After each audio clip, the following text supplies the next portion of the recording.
The first thing Dr. Aris Thorne noticed, before the coffee had brewed or the sun had fully crested the horizon, was that the shadows were wrong. They didn't stretch eastward away from the rising sun as they should have, but instead pooled tightly around the bases of the objects that cast them dark and deep as wells of ink, defying the very logic of light itself. He blinked, rubbed his sleep-crusted eyes, and chalked it up to a trick of the mind, a lingering fragment of a forgotten dream. But on his walk to the university, the anomaly persisted. The world was brilliantly lit, yet everything, the lampposts, the park benches, the people, was anchored by these perfect, impossible circles of absolute darkness. No one else seemed to notice. They hurried past, their own personal shadows clinging to their feet like malevolent, two-dimensional pets, and the sheer normality of their panicless faces was more terrifying than the phenomenon itself. This initial mystery consumed him, pulling him from his scheduled lecture on quantum mechanics into a frantic, solitary research session in his office. The second hook came not from a book, but from a student's offhand comment. A young woman stopped by, concerned about his distracted state. "You look like you've seen a ghost, Professor," she said with a light laugh. "Or maybe you just finally noticed that nobody can remember their dreams from last night.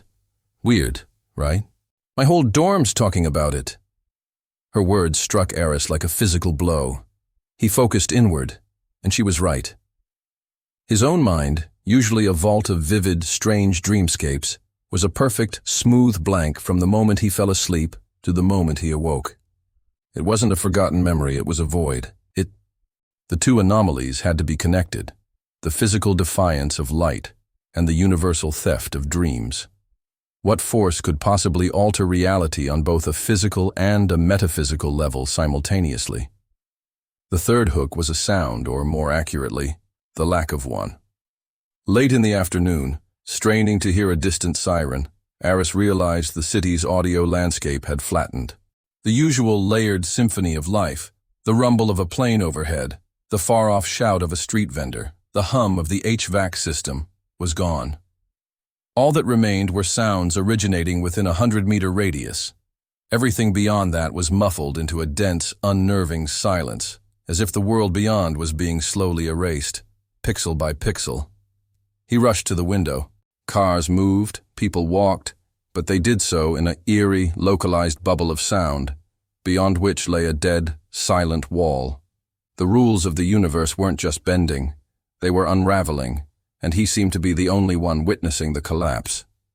If you're captivated by a world where the very fabric of reality begins to fray, make sure you've subscribed to the channel and press the bell icon. You won't want to miss a single story where nothing is as it seems. The climax arrived at midnight in his lab. Armed with light sensors, audio equipment, and his own frantic calculations, Aris had found a pattern. The anomalies weren't random. They were a cascade, a wave of unwriting moving inward from the edges of perception toward a central point. The silence was the most recent layer, and it was shrinking the audible world by the minute. He calculated the epicenter, the point where all these impossible rules would finally converge and solidify into something. The coordinates led him not to some ancient monument or government facility, but to his own home.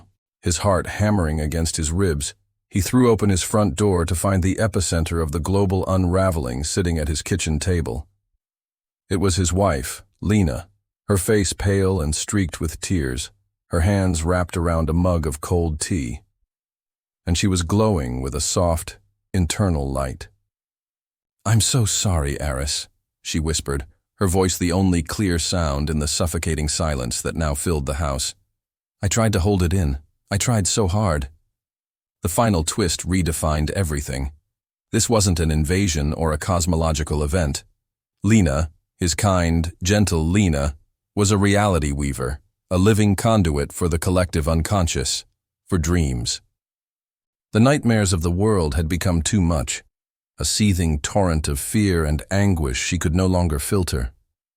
To protect herself, to protect everything, her innate power had enacted a desperate failsafe.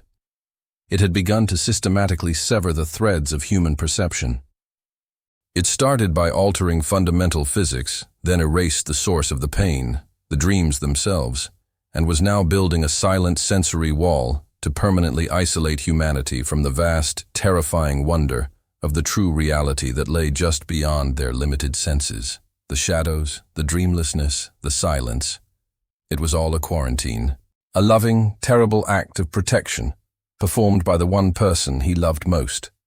He looked at her, not as his wife, but as the architect of a quieter, simpler, and infinitely smaller world. And he understood that some mysteries are not meant to be solved, but endured. The question now was not how to stop it, but whether he should even try.